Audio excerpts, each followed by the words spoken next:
Eric Cantor, as we told you, lost the Republican primary in the House in Virginia to Dave Bratt. This was a blockbuster defeat from the point of view of many who simply did not expect such a high-powered Republican like Eric Cantor to lose a primary. Shortly after that defeat, Eric Cantor announced, I'm actually going to be resigning early from my position as a member of Congress. I'm not going to wait until the election. I'm going to do it early, and this will let whoever replaces me have a little bit of an advantage in terms of seniority on the totem pole, which is very important in the House of Representatives. However, many people, including us, suspected that this had to do with wanting to negotiate privately with potential would-be employers. And as it turns out, we now know who will be the next employer of Eric Cantor.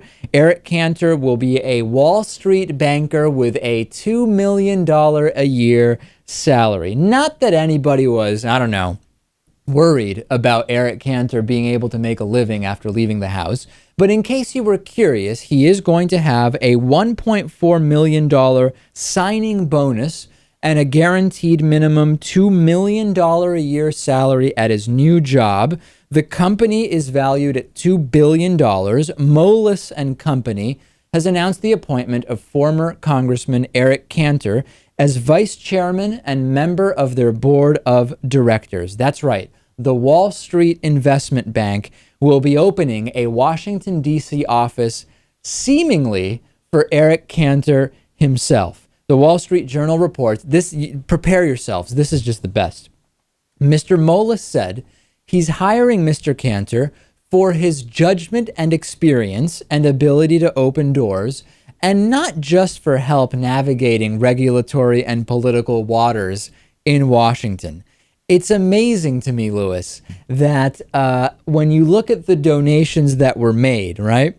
The founder of Moelis and Company, Eric Cantor's new firm, maxed out the contributions to Eric Cantor last election cycle. And we're supposed to believe that these donations are made not because of the possibility of any future benefit. These are contributions that are made simply because the donors believe that this is the best person for the job.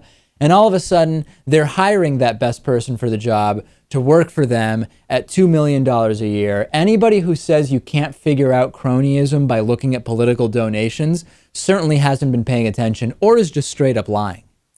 Certainly, we would have to look at Cantor's voting record and see what he did after winning election and how he dealt with companies like this who made donations to him. But you know what? I'm happy for him. I certainly would never want to be a member of Congress. It sounds like the most frustrating, infuriating thing ever.